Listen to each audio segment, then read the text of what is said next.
Welcome, everyone, to CSM Mastermind. I'm Angelika O'Reilly, the head of CS here at Success Hacker, championing the Success Coaching Training Program. We're back for our monthly live webcast today, discussing collaboration with internal teams. This learning opportunity is brought to you by Success Coaching, the world leader in customer success professional development training.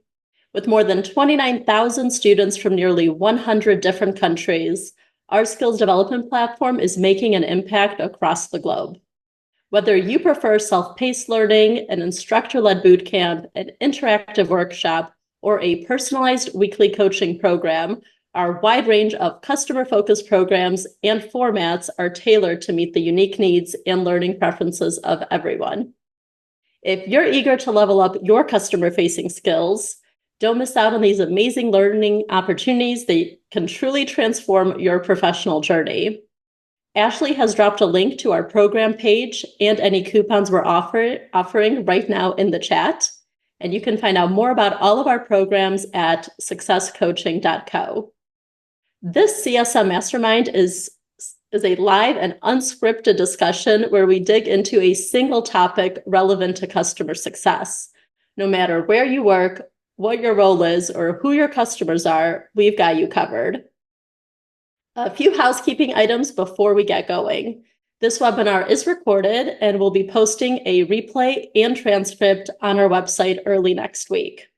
We encourage active participation, so feel free to ask your questions using the Q&A button located at the bottom of your Zoom interface. Questions with higher upvotes will receive priority during the Q&A session. For our LinkedIn live audience, you can also post your questions directly and they will be relayed to us.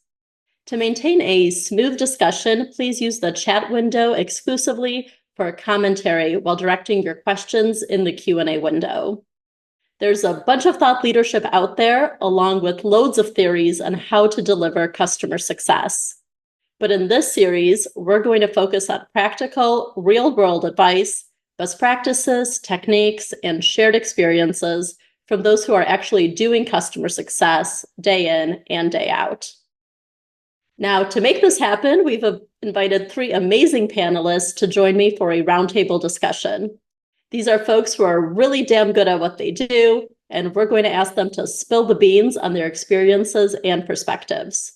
So without further ado, I want to introduce our panelists to all of you and share a little bit about who they are and what they do. So let's get started, as usual, in alphabetical order with Celia. Thank you. Hi, everyone. I'm Celia Gouveia, located outside of Tampa, Florida. I have about 15 years in the customer success industry, building, leading, and scaling teams from startups to acquisitions. I am currently at a company called Axios HQ. I joined here about 3 months ago as our VP of Customer Success, leading our customer success managers and account managers. And Axios HQ is an AI-powered software that helps organizations of all sizes to plan, write, and send essential communications. Really looking forward to being here today. Also, on a personal note, keep myself busy with 2 girls who are 3 and 7.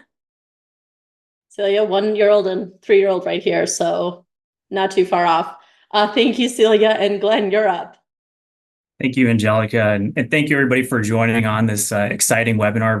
Very pumped up to get to go into this topic and to share more on some best practices as it relates to collaborating with other teams. For me, I'm a little bit of a recovering sales rep. I started off in sales, moved into commercial teams. Currently now I lead a team of account managers at the National Association of Corporate Directors. And essentially, we are the largest organization for corporate directors that provide oversight, a lot of times over management. So we work with a variety of different accounts, everyone from the Fortune 500 to not-for-profit to private companies. So lots of different types of customers. And we host a variety of different events too. We host events and online learning, lots of opportunities similar to customer success and success coaching for members and directors to learn to be better directors. And then Glen's also heading to New York City to hang out at NASDAQ and maybe ring the bell. Yeah, we host some very interesting venues and awesome venues. So yeah, we host some events at NASDAQ, and we've been at New York Stock Exchange in the past, and we've been at like Secret Service headquarters. So there's just some really cool, unique opportunities. Thanks, Glenn. And last but certainly not least, Terinee. Yes, hello everyone. My name is Terinee Pooler. I'm based in the Atlanta area. I'm currently the Atlanta chapter lead for Women of Customer Success. I really have a passion for customer success. I've also, led trainings and also within the group, being able to connect other CSMs together to learn about best practices, customer onboarding, and just our experience being a CSM. So I'm excited to be here and join the webinar. Thanks, Terinee. And once again, we appreciate all of your time today. Now let's get started to the topic at hand. As customer success professionals, we know that our role extends far beyond ensuring that the customer is happy. In many ways, we act as the bridge between the customer and the broader organization, relaying insights and feedback and advocating for the customer's needs. However, no matter how effective we are at managing our own customer relationships, true success often depends on how well we collaborate with our internal teams. Whether it's working with product to prioritize feature requests, coordinating with sales on expansion opportunities, or aligning with marketing to fine-tune messaging, cross-functional collaboration is essential to driving the outcomes our customers expect. But this collaboration doesn't come without its challenges. Different teams have different goals, metrics, and perspectives on what success looks like. Misalignment can lead to friction, delays, and even frustration, both internally and for the customer. Today, we'll explore the key strategies for fostering better collaboration, sharing real-life examples, and discussing how to build a culture where cross-functional alignment becomes second nature. We'll address how to effectively navigate conflicting priorities, communicate your team's value, and build strong working relationships across departments. After all, when internal teams collaborate well, customers see the benefits in the form of better service, faster solutions, and products that truly meet their needs. But here's something to think about. When push comes to shove, should customer success take the lead in dictating priorities, or is it more important for us to adapt to the goals of other departments, even if it may not directly benefit the customer in the short term? Happy to jump in on this one, Angelika, and kick us off here, and welcome the feedback of my peers here from Celia and Terinee. But this kind of reminds me of that quote from Henry Ford. If I were to ask my customers what they wanted, they would ask for faster horses, right? And so I think in customer success, we're constantly battling short-term goals and delivering value on the short term, but also we have to keep that eye on the ball of serving our members and serving our customers of the future as well. So as we look at short-term priorities and long-term priorities, I think it's so important that we're balancing both. And I was just listening to this really interesting podcast the other day. It was the CEO of an automotive company, and with the EV technology that's out there, he was talking about how important it is for them to focus on supporting their current customer base, but at the same time focusing on that future customer as they develop new products for the electric vehicle market.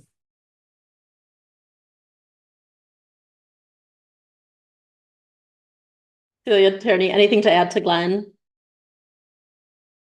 Yeah, happy to add in here. So, absolutely love that quote. And I think it's so important. And for me, the other thing that comes when making this decision is, how do we want to appear to the customer? So we want to come across as one team and one company. And how do we do that? Sometimes it is figuring out what the right priority is at that time and whether that's going to benefit the customer or future customers short-term or long-term. There is some give usually there that happens across different teams, and having that strong relationship that starts from leadership and then can carry on throughout the organization across teams, I think really helps with the shared prioritization, which I think we'll continue to talk more about. And I'll also chime in. I think being a customer success manager, you are essentially the customer advocate. You go forth and, act on the customer's behalf. So I think our first, line of duty is to be support of the customer, even outside of, other internal things that we have to do, because that's who our allegiance is to. In other words, I really take that, strongly. But I think that being able to have a balancing act between both is also very helpful, because even as CSMs, we do have to, kind of have our hands in many different, areas.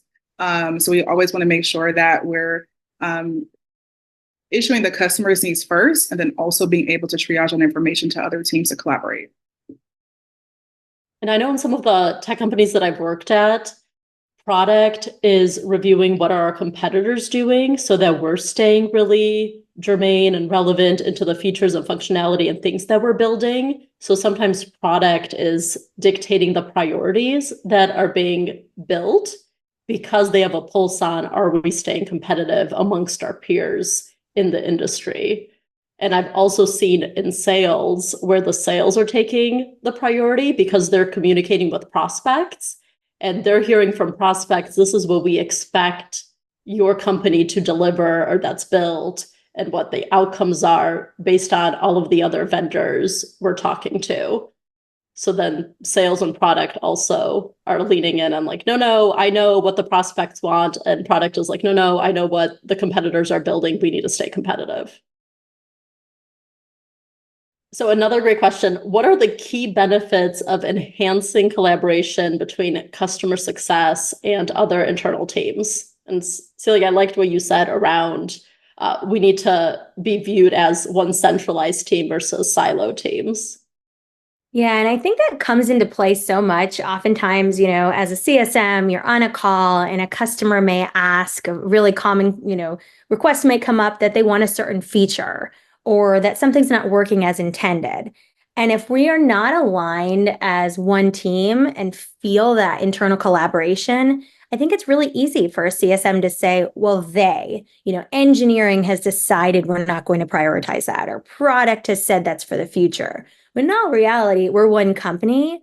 And I always say, I don't like to, when coaching teams, I don't like to reveal how the sausage is made to our customers, right? They should hear our one statement as a company. And that statement, if it truly has been determined that this isn't on the roadmap, or we're not going to fix this until this time, then that needs to come. Oftentimes it's harder for the CSM on the front line, but it needs to come as a unified message so that the customer doesn't doubt where this is coming from and then ask for something different.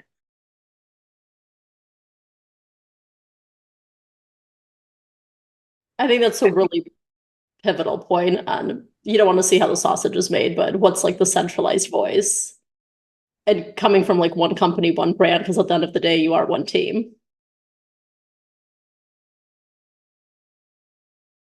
I think another, I think another some key benefits to collaborating internally and working together is because we are, CSMs, of course, and we, we're customer facing. I think a key benefit to that is to be able to have the voice of the customer. So a lot of times we work in collaboration with our product teams, implementation, onboarding. And so they really lean on us. Even some AEs depend upon CSMs for customer feedback because we have that longer relationship. So I think we are essentially kind of are the bread and butter of, the sales organization to be able to be the voice of the customer. So I think that those are some of the key benefits to be able to help each other and continue to grow and learn and really have that customer have an excellent experience while they're with the company or using a product. VOC, that's why the acronym was made. Voice of the customer, having that program in place. Yeah, 100% agree with that. We are the closest to the customers. It's such a great opportunity for us to give that feedback to other teams, but also there's just some great talent in our companies and our organizations. When we approach things cross-collaboratively, we're also utilizing the skill sets of other departments, whether it be marketing or sales teams. I mean, there's so much opportunity to look at our challenges and look at it from an organization rather than CS only owning this particular topic or this particular challenge. So it's always great to bring in fresh ideas. Sometimes it happens, right? Our departments can get focused in on a particular challenge or issue, but sometimes having that outside perspective and invites them to the table. And that supports collaboration, and that supports collaboratively solutioning with those other departments.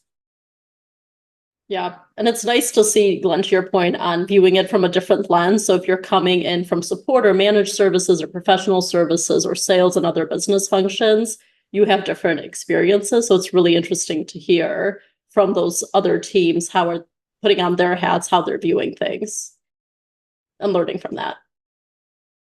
So how can I initiate and maintain effective communication with other departments as a CSM? So how do you guys do it at Axios and NACD and Terinee at your company? Yeah, I mean, for me at Axios HQ and other companies I've been a part of, we really empower the teams to communicate directly, and we have a lot of open dialogue in Slack, but then we have time regularly scheduled where we can come together and prioritize. So let's say an example would be with product, understanding how do we prioritize, what are the feature requests we're getting by revenue, by quarter, how does it align to our vision? So we have one standard for the team, and then we're involving CSMs to be able to advocate for their customer and say, this is the use case, this is the business reason, and really present that out.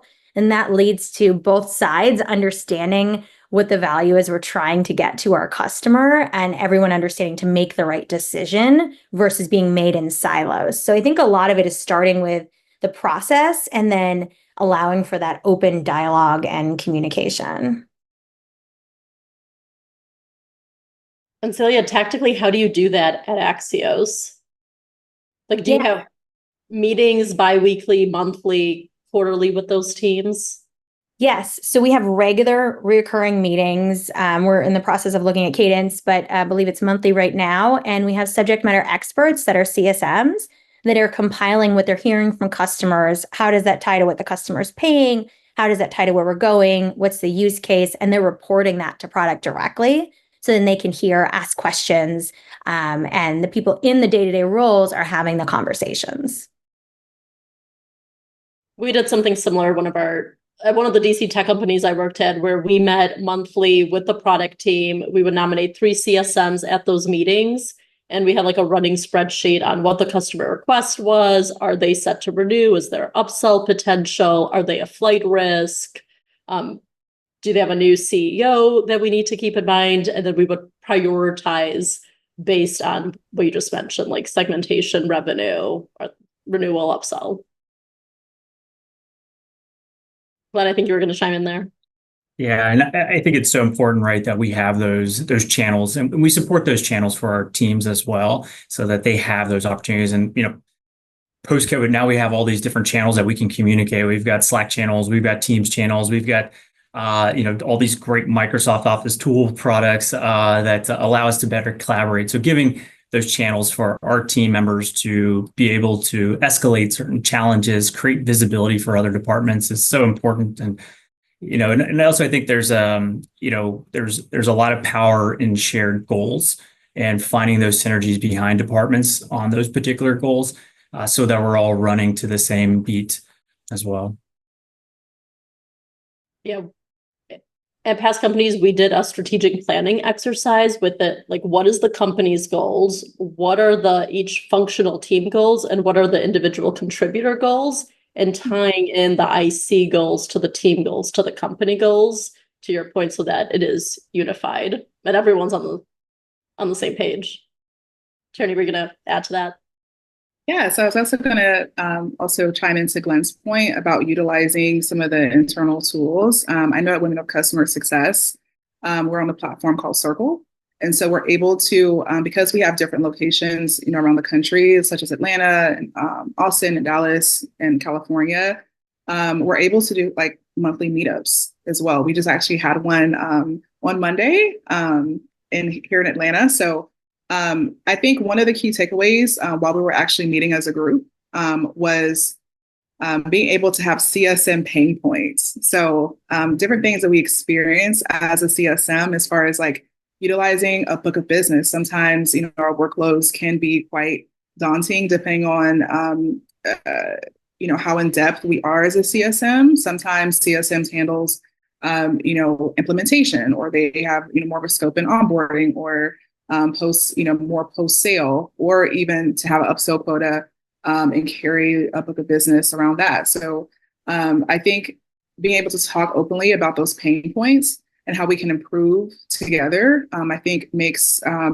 really powerful discussion and a learning point to be able to become better. So those are some things that I observed as I have listened to others within the organization.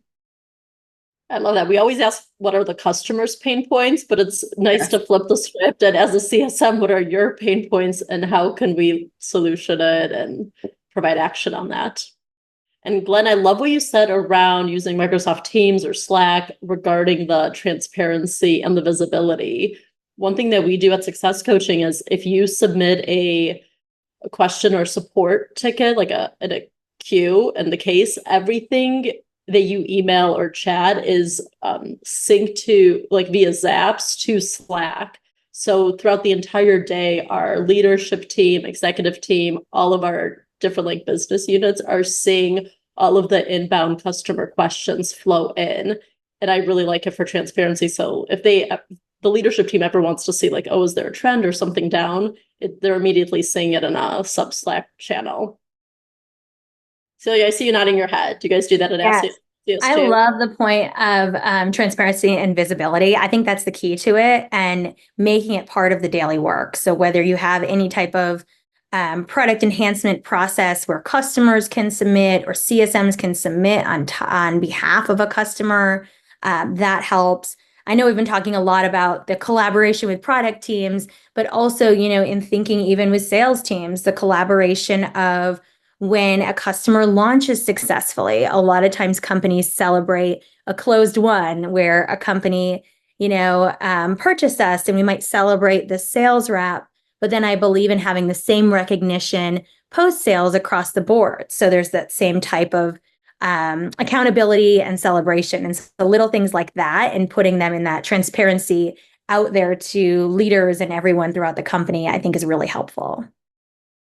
I love that. So we don't just gong when we close one, a new logo, but we also gong and promote in Slack and Teams when we hit the expansion number, hit the renewal, had a great onboarding implementation experience.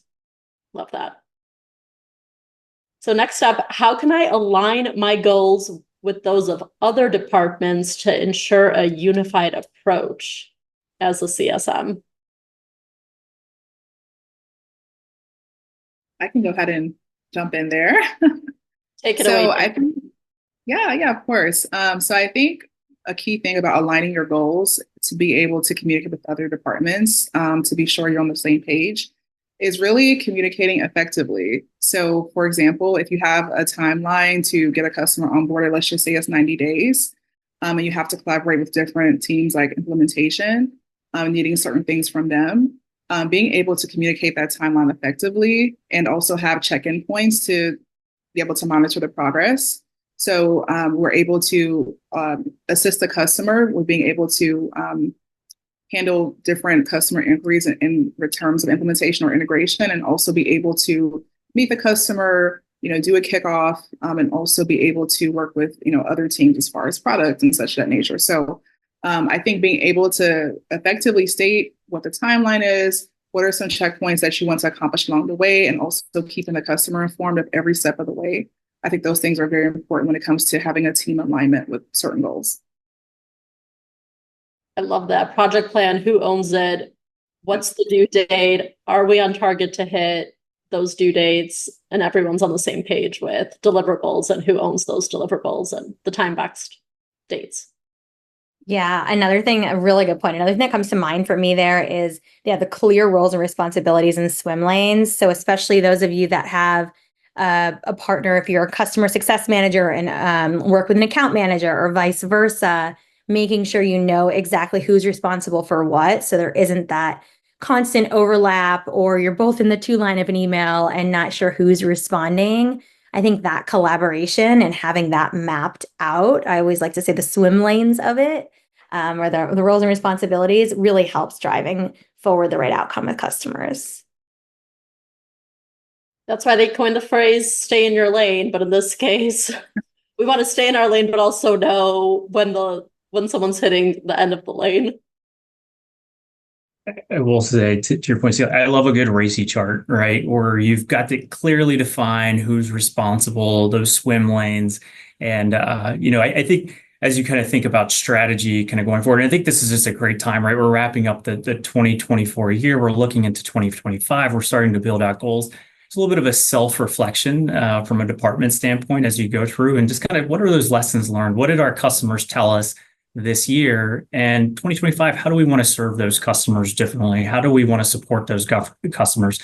And so there's I think a little bit of an inflection point as we evolve and kind of build out goals. And then that way, customer success really has a good point of view onto what those goals should look like into the 2025 years as you're rolling out that strategy. I like that. Doing like a post-mortem year in review, like what did we do really well? What needs to be improved? What should we change, iterate, refine, and then head into 2025 on, we've done, to your point, that point of reflection. This is what we should level up heading into the new year. And timely, because I think there's like what seems like 5 weeks left until Christmas, but it's not really, there's more weeks left, but it seems like it's right, the end of the year is right around the corner. So get it on the books, essentially. How can customer success professionals effectively share customer insights and feedback with other departments to drive improvements? So I know we talked about transparency and visibility with Teams and Microsoft Teams and Slack and having monthly or biweekly cadence with other teams, but anything else you can think of? Another one that comes to mind for me, especially I know there's some questions coming in from effectively partnering with sales, which I know is always a opportunity to improve on.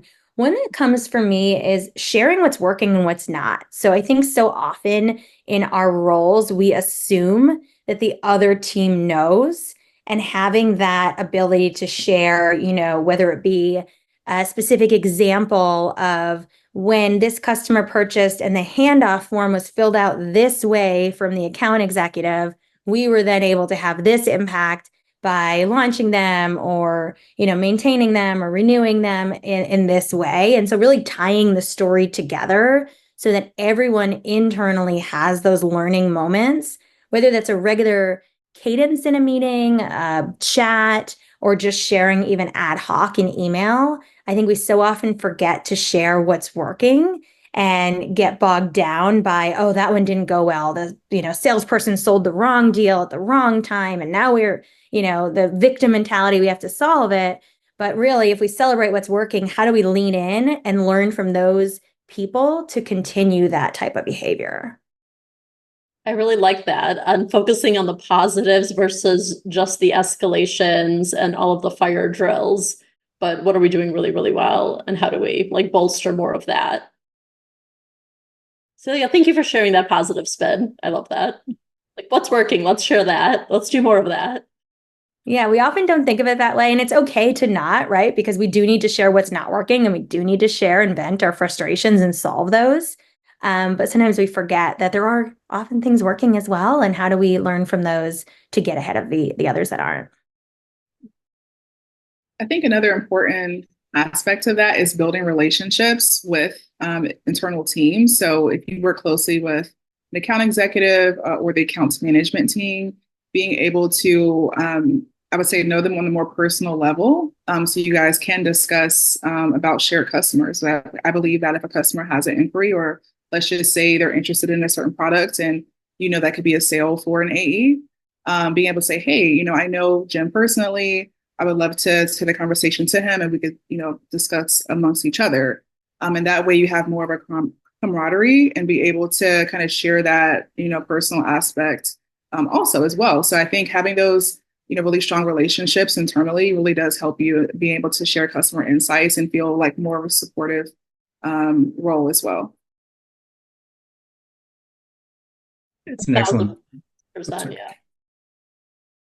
I love what you said there, Terinee. I think it's so important to focus in on those relationships, right? And a lot of that comes to just trust, right? Trusting your colleagues and building that trust. And one of the things that I also consider when I'm delivering feedback is this a private channel or is this a public channel to give this feedback? And sometimes we have other teams that are supporting our teams, and maybe there's something that's not going well. Maybe the application they developed for customer success is not what we wanted it to be. Giving that team a heads up in a private setting before you're offering it or presenting it in a public setting goes a long way sometimes with other teams, because I don't think anybody or any department ever wants to feel sometimes like they're thrown under the bus or caught off guard on some of these. So sometimes looking at those opportunities to kind of, hey, can we talk for just one-on-one, and I think that builds a lot of trust with other departments and allows them the opportunity to solution or solve or address the challenge oftentimes. And Celia, I love the practice that you're referencing, right? Those celebrations publicly, those are great public opportunities to celebrate wins, and especially if other departments help us do something, seeing those other departments in those wins to the other team members. I think that's just a great way to build partnerships and trust with the other departments in the organization. And Glenn, I think what you said about private versus public, that's a really, really important call out. And it reminds me of one of the top CEOs for a Fortune 10 company who said, praise publicly, but scold privately. Is this the right place and audience to share grievances, or should I do it offline? So that private versus public is a really good critical thinking exercise. And Terinee, I think you are so spot on regarding building relationships with the other departments. So whether heads of the directors, your peers that are product managers or sales executives, on doing the coffee chats, getting to know them on a humanizing level. Glenn, you talked about trust, but getting to know them, because at the end of the day, we work for one company, but we're all humans. We all have different interests, and you can get a lot further having a genuine relationship with them that's not just transactional, but your work friends. So that brings us to our last question, and then we'll open it up for Q&A. Please continue to upvote the questions in the Q&A, and we'll share it with our panelists here. And if you have your own question, drop it in. But before we dive in, last question here. What are some common barriers to cross-functional collaboration, and how can they be overcome?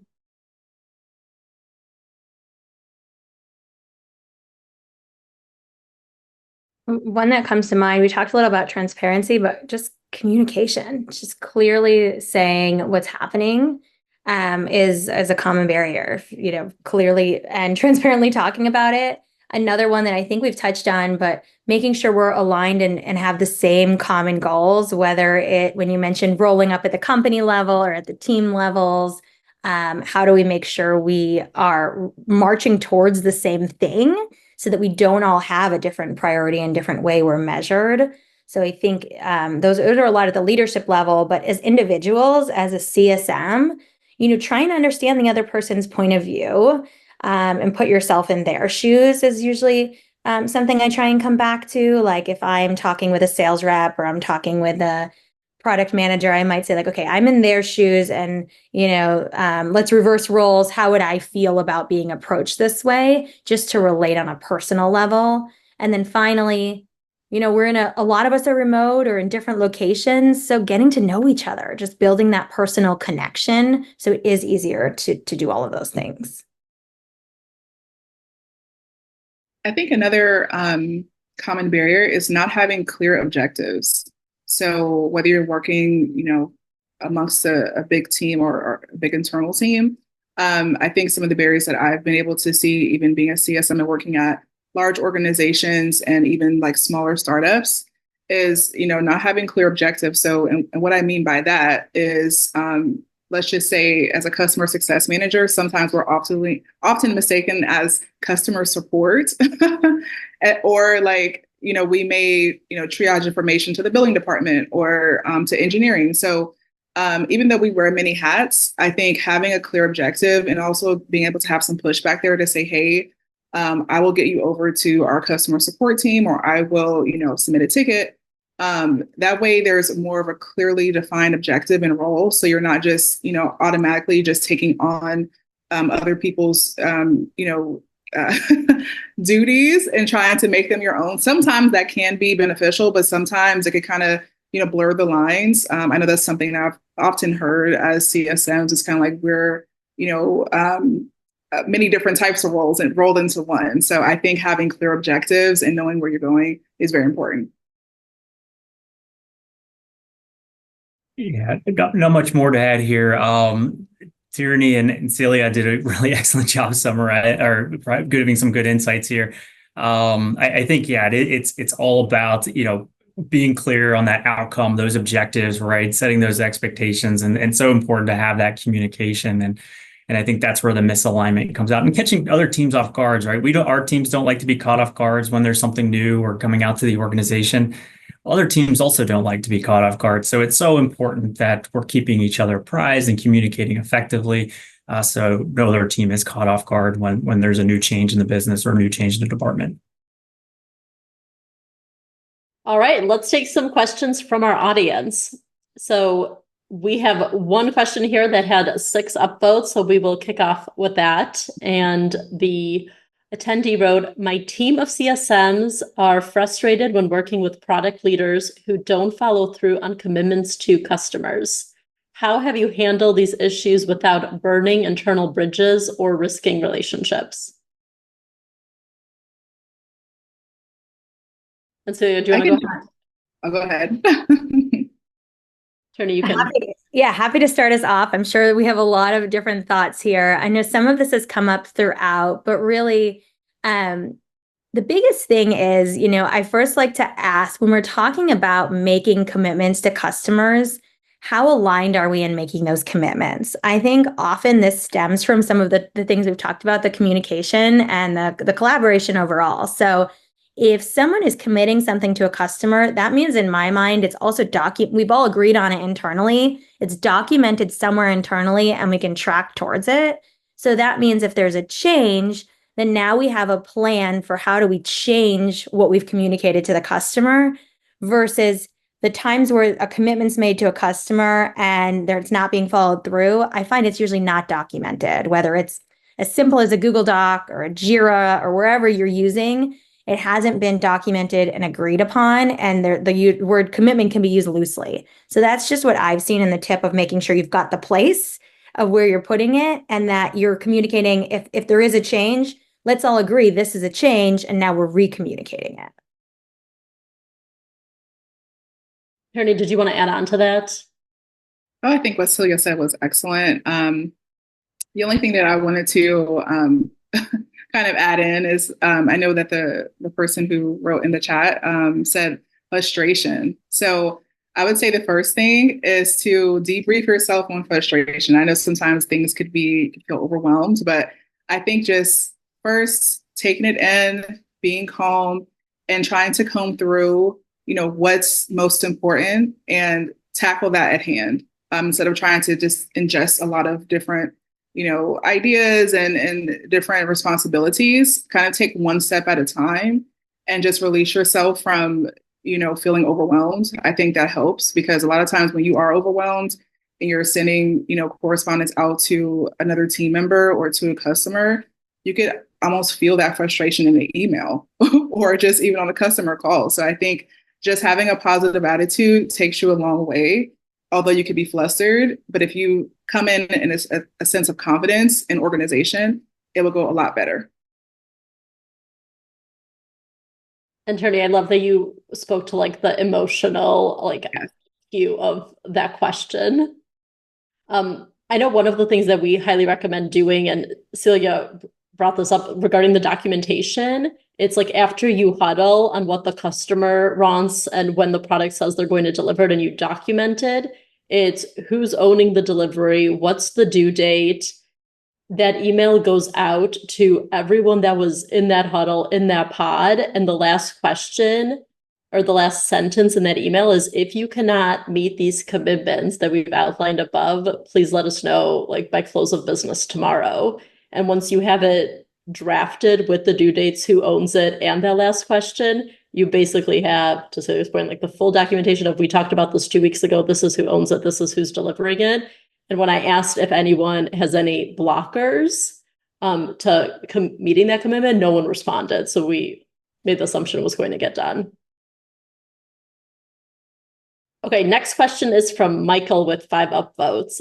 Michael asked, how do your CS teams and leadership handle the expectations set by sales that are not attainable?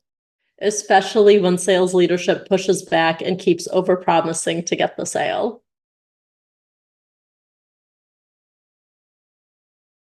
Pretty sure this is like at every single tech company worldwide.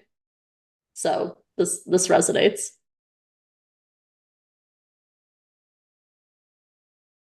I'm happy to jump in again here. Yeah, super common one that we often see. So really what this is diving into is expectations and continued training to be on the same path. So a couple ways to solve this could be making sure that every individual in sales and post-sales gets the same product level training. So we are all talking the same language, selling and delivering on the same things.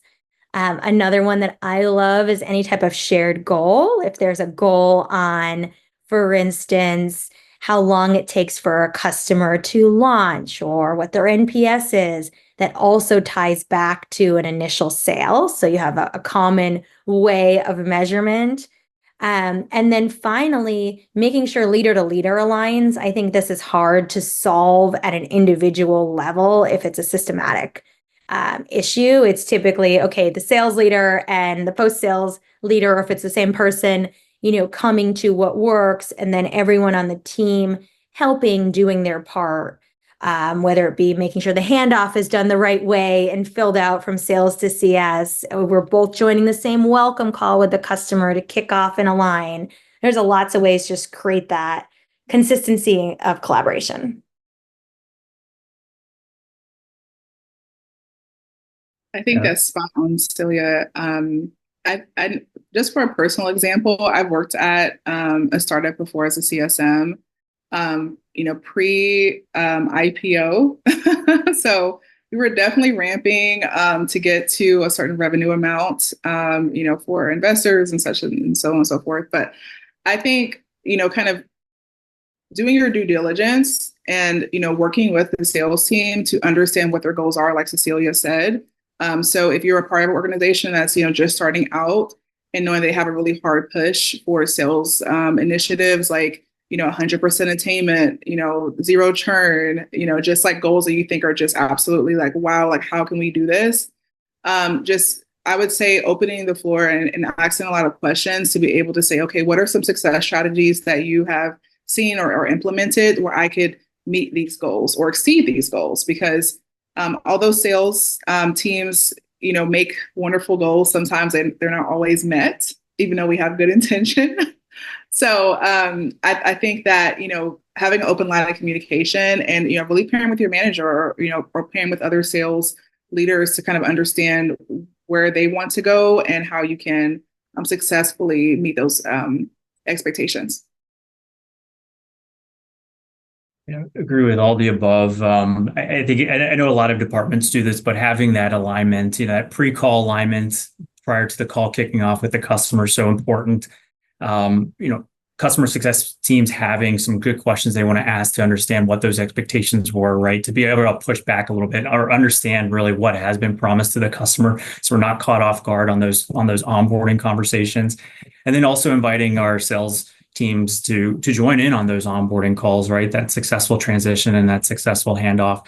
And it's also, I think, helpful just to have that open channel for a lot of our account managers to be able to share feedback if they are seeing that, and if it is more of a challenge within the business, so that can be addressed with the perhaps sales leaders within the organization. All great points. Next up, how do you handle the overlapping of activities between CSM and other stakeholders? So it sounds like the swim lanes are getting crossed. You want to swim in my swim lane.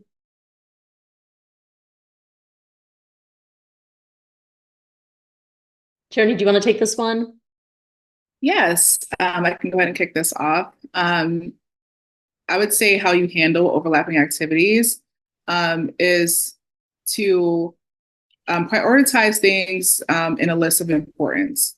So if a customer, and that could be different depending on, what your objectives are and your KPIs are, but let's just say a customer emails you and says, hey, things are on fire. I need some assistance right now. Can you help me? Versus like, hey, we have a meeting next week around this product feature that's rolling out. Can you do some type of, correspondence with the customer or, to respond to a ticket? So I would say leveling out things of importance. So although you may have both those things to do at the same time, which one is going to have, a really broad impact on your book of business and your NPS scores and your CSAT scores versus something that, could take, less time to do that's not really going to impact you as much. So I would say to be able to kind of level the playing field in order of importance. Although all things are important, there are some things that have more priority than others. My husband says if everything's important, nothing is important. So like what's critical and urgent, what's urgent but not critical. Yes. Doing that quadrant. Yeah, I think sometimes it's hard, right? We all get the 100 emails in our inbox, and we're getting stuff from our customers, stuff from internal teams, and so I think sometimes a framework can be helpful as you look at prioritization. And I always look at it in the 3 buckets, right? It's like, does it impact customer experience? Does it impact a team member experience? And does it impact revenue, right? And if it meets the criteria for all those 3 things, well, that's getting escalated as a top priority. And so I think a framework can be helpful here as you think about priorities and the elevation of particular tasks or items you're presented or your team is presented with. I love those top 3. It takes that Eisenhower matrix and really makes them more customer success driven from that lens. So another question we have here are, what are your tips for collaborating most effectively with our sales team partners initially and ongoing? Yeah, happy to kick this one off. So I think first and foremost is figuring out how you're going to understand what the customer bought and what they need. And so having a really good handoff process so you get the basics of information. And then figuring out through building relationships across the team, how different people work. Is there a certain salesperson that, if allowed, would rather write up their notes versus have a live call, and that works well for you as well. So figuring out, what works well that still gives the most information to make sure that you as a CSM can collaborate with the AE the most effectively together. And then in which cases does it make sense to join the call together to welcome or kick off with a customer? In which cases doesn't it? When can you pull the person back in? And how are you aligned to move forward together? So not being afraid to, if allowed by your company and your leadership, to tailor some of the processes that may be standard a little bit to what works best for personalities to account for getting to the same place of the right information, appearing as one team to a customer, and really delivering on what the customer needs.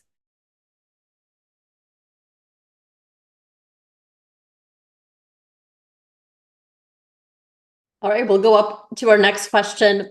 What are the main differences between account managers and CSMs at your companies?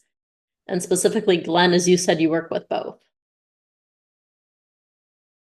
Sorry, it's just the same nomenclature. Some folks use CSM, other folks use account manager. So really, our team is delivering value to the customer. And so, it's really just kind of a nomenclature.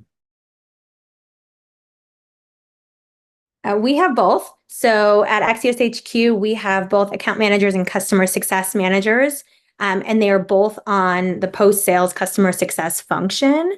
And so our customer success manager's main responsibility is onboarding, usage, adoption, and delivering on value, whereas our account manager's responsibility is more on the strategic commercial relationship. So having relationships with the executive stakeholders, identifying additional opportunities for upsell, whether it be across different teams or functions or expansion of products, and that the CSM and AM are collaborating really closely together on what that overall plan looks like, and oftentimes working on some of those in tandem. But that's why also really clear to then have the division of responsibility.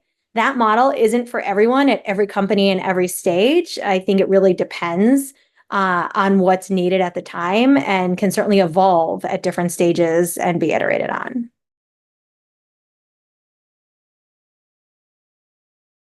I love that. Yeah. So typically the account managers have more commercial quota, commercial targets that they need to hit, and are a little bit more revenue driven with upsells, expansions, and renewals.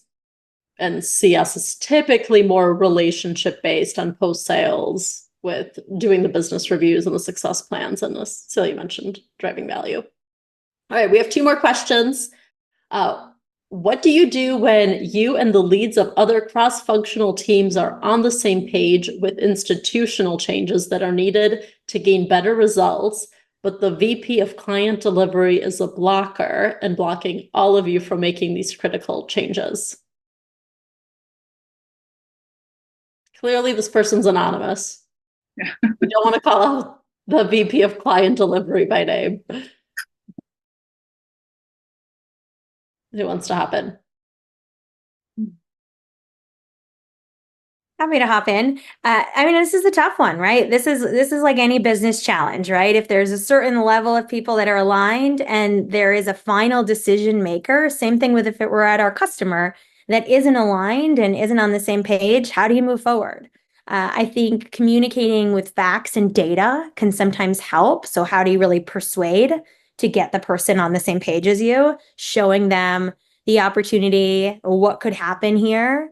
But if fundamentally there is an alignment, it's really hard to shift another person, especially if they're the decision maker. So you can only take accountability for so much would be my advice, and you can only control what you can control. So to try not to do more than that. And if you presented the right facts and data and risks and challenges, it's really up to then determining if this is something, a culture in a company you want to be a part of, or if it's not the right fit, which is also an okay decision at times for individuals.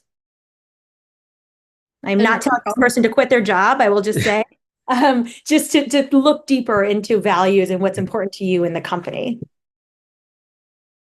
And one of the things I want to add, and Celia mentioned this, it was regarding like inside out thinking. So if the VP of client delivery is a blocker, it's like going into the 5 whys and putting yourself in their shoes. Like, are they overwhelmed with what the board wants? Are they overwhelmed with what the CEO wants? Like, what's causing them to be a blocker with the institutional changes? Like, maybe they're applying for other jobs and they're a flight risk and like they're not on board because they're going to leave in 3 months. Or maybe they're dealing with personal and medical issues. So I would go back into like the 5 whys and going in deep on why are they a blocker and like what's going on and what pressures like could they be under, to understand that. And then you can maybe take action or solution based on what their challenges are. I'll also chime in there. I think being able to kind of meet in the middle. So if the VP of client delivery is kind of a blocker, I would say implementing some of his or her strategies to be able to say, okay, well, we've done it this way. And so, your recommendation for us is to lead this way. So we'll kind of do both. And then at the end, we could come together and see whose strategy works best. I think sometimes if, we can kind of negotiate and also to come together to see both sides of the coin, then we have a better understanding versus just like, pushing everything to one side and saying like, hey, this doesn't work. But I think being able to show improve on both types of strategies will help the relationship and also be able to kind of see both, sides of the coin as well. Yeah. Very much negotiation. And, sometimes it's to your point, Angelika, getting the motivation behind that, right? And inviting them to the table to help solution is so important. To your point, Terinee, it's like, hey, how would you solve this? Or would it be helpful to do this? And so you come at it trying to both solution, rather than trying to, push a particular objective or agenda. And early on in my career, when I was new to management, right, I used to go in, especially in cross collaborative meetings, I would always go in with present. But really, it's about influencing, asking the right questions in the meeting, and sometimes not having all the answers, right? Again, it kind of goes back to our earlier conversation. leaning on the expertise of other departments, because there's some great talent in the other departments, some great thought leadership there too. So inviting them to the conversation as well. And it really creates that sense of ownership and that accountability with other departments. And I love what Glen's saying regarding influencing versus presenting. That really resonates. So we have a question from LinkedIn from Catherine, and she asked, how do the roles of a customer success manager and a partner manager differ? Are there any overlaps in responsibilities, or do they serve distinct functions within an organization? I mean, I would just say that's different company to company. I'm not sure the exact definition there. Just like a customer success manager means different things at different companies. The partner manager in my head could be an account manager where they're managing the commercial. They could be so many different roles where they could be actually managing business partners, et cetera. So I think that might be really specific to company.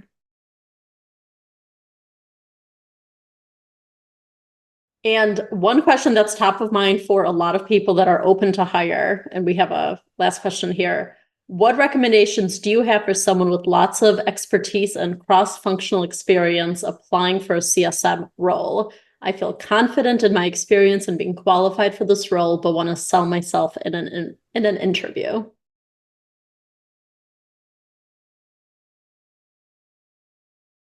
I know what. Go ahead, Terinee. Oh, no, I was going to say, I would chime in there as far as like recommendations on utilizing your expertise and putting your best foot forward. I would say all of your experience is helpful, and the experience that you bring to the table is valid. So if you come from a sales background, let's just say you started off in an accounts management role or a solutions engineer role, you could use that experience to be able to connect with the CSM or the CSM function, because a lot of times we kind of work in the same type of vicinity, if you will, in doing cross-functional different things. So I think that just going in confident, like you said, and saying like, hey, I may not have been a CSM before, but here are the reasons as to why I would be a good CSM based off my prior experience in this other role. And really sell yourself on that, and saying that it's something that you aren't really aware of or haven't done before, being open to say, I'm willing to learn. And so I think those things are really are going to help you as far as in your interviews and how you present yourself if you've never been a CSM, prior to. I love that. Well said. And the other advice I would give, especially in today's market, when there's a lot of candidates out there, is the best way to gain experience is typically within your current company or network. And so trying to shift and have someone take a chance on you is much easier when they know you.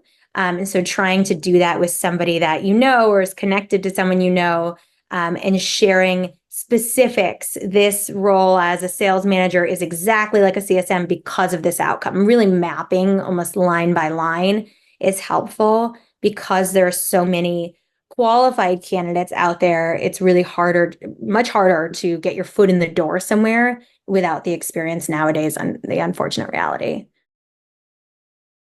So network. Even with people on this call, add people that you're seeing in the chat or others. I think it's really helpful. I agree both there. And I think business impact, right? How are you socializing and demonstrating business impact with your experience, right? I think that's what companies and organizations like to hear, right? What did you do to transform the business? What did you do to improve the customer experience? What did you do in order to support the goals of the organization? And I typically see a lot of kind of sometimes resumes that will list kind of everything they've done versus the business impact that they've had in contributing into their role. I think that's a great operative phrase on the business impact, and specifically tying in quantitative experience of working with other cross-functional departments and how it impacted the business financially or fiscally specifically. Well, we've come to an end of our time together today, and I want to say how awesome our conversation has been. But hey, what matters most is what all of you think. So I kindly ask you to share your valuable feedback on LinkedIn, tagging me, our guests, or Success Coaching. A big thank you to our amazing panelists for generously sharing their ideas, thoughts, insights, and best practices. Let me leave you with this thought. Exceptional customer success managers understand that they don't have all the answers, but they sure know where to find them. That's why we've created CSM Mastermind, to tap into the collective knowledge and experience of our community to support everyone's growth. Remember to sign up and mark your calendars for our next event on October 16th, when we'll talk about leveraging leading versus lagging KPIs. Until then, make sure to make space for yourself and your mindset every single day, and have a great rest of your week and month. See you soon.